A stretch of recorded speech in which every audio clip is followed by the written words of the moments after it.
Shalom Bapak Ibu dan Saudara-saudari yang terkasih di dalam Tuhan Yesus Kristus. Tema hari ini adalah hidup dengan murah hati. Bacaan terambil dari Lukas 6 ayat 36 demikian. Hendaklah kamu murah hati sama seperti Bapamu adalah murah hati. Galatia 6 ayat 2 berkata demikian. Bertolong-tolonglah menanggung bebanmu. Demikianlah kamu memenuhi hukum Kristus. Nah, kalau ada pertanyaan, binatang apakah yang memiliki kemurahan hati? Ada yang bisa menjawab? Jawabannya adalah tawon dalam bahasa Jawa atau lebah dalam bahasa Indonesia. Lebah adalah binatang yang siap memberi makan sesama lebah, bahkan lebah dari koloni yang lain. Lebah pekerja yang mencari makan akan memberi makan kepada ratu lebah yang tidak bisa mencari makan sendiri. Lebah pekerja bahkan juga memberi makan kepada lebah jantan yang ada di sarang. Dan juga lebah pekerja memberikan makan kepada anak-anak lebah. Lebah ini tidak merasa, wah karena saya bekerja saya dapat lebih banyak. Dan kalau saya memberi tentu lebih sedikit. Tidak demikian.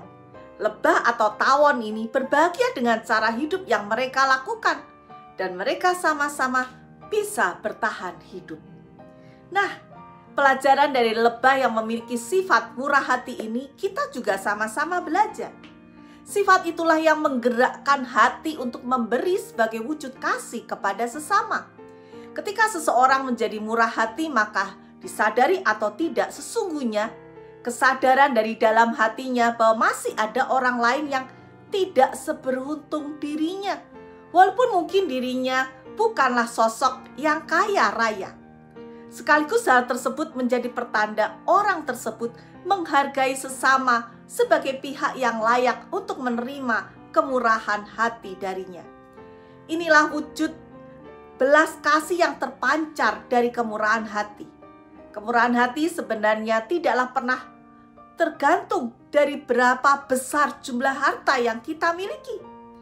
Karena kemurahan hati mewarnai sikap hati kita, kita akan rela memberi dengan sukacita tanpa peduli keadaan kita saat ini.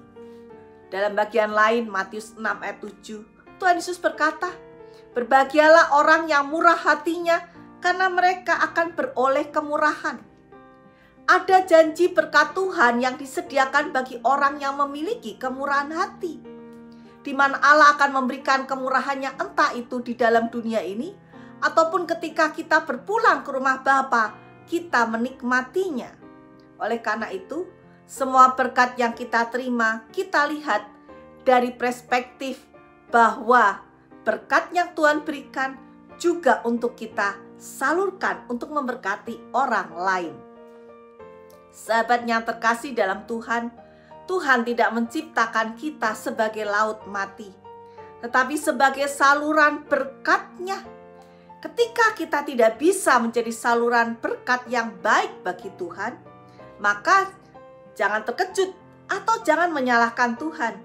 Jikalau Tuhan kemudian memilih orang lain sebagai saluran berkat yang lebih baik daripada kita, tentu kita tidak mau. Oleh karena itu, mari kita menjadi saluran berkat yang baik bagi Tuhan.